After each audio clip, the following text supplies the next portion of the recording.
Corpse Party Sweet Sachiko's Hysteric Birthday Bash is probably one of the most nonsensical games I've ever played, but don't worry, I mean that in a good way. Sort of. You see, this game takes place weirdly after Book of Shadows, in which the cast, both dead and alive, go in for one last loop. But before the loop begins, it's time to celebrate Sachiko's birthday. For some reason, on her birthday, she's a lot more calm and happy. Of course, if she doesn't get what she wants, she'll throw a tantrum, but here it's certainly much more childish. As opposed to wanting to murder everyone you care and love kind of temper tantrum.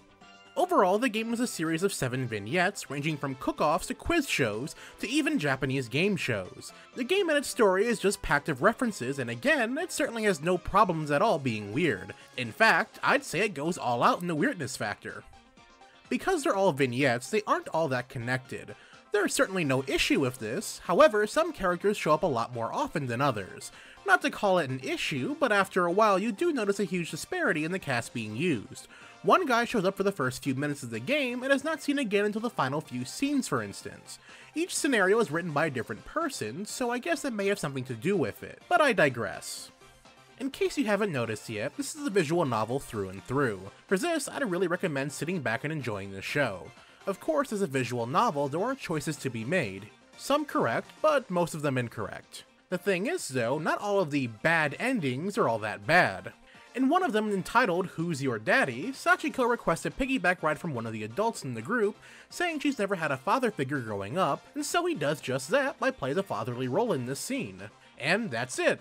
In theory, the story could have continued on just fine, but that's far from the only example in this game, however. There's not really much to talk about in terms of graphics and music. Again, this is a visual novel. The overall style is okay, but some character portraits are weird only because of how they're tilted at a certain angle. The music is fine as well, although I will say the spin taken on the game's title screen is quite funny. From the usual spooky and almost haunting music being played with dark and brooding colors, comes the same song but in a more uplifting beat with bright colors. In turn, it's a pretty accurate depiction of this game. At the end of the day, this is almost far away from what I was expecting. It does go to show, though, that even if they turn the game into a harem romantic comedy, the Corpse Party DNA will never go away. While this one wasn't as great as the others before, this title is still very enjoyable. If you're a fan of the series and want something a bit more lighthearted, but still in the same Corpse Party fashion, I recommend you go and try out this game. And that does it for our review of Corpse Party Sweet Sachiko's Hysteric Birthday Bash. Try saying that one 5 times fast. If you want to see the written review, be sure to check out our website, gaminggamma.com. A link to that review will be provided down in the description bar below. If you have any questions or comments about this game or the review, by all means leave them down in the comments section below. I would love to hear from you.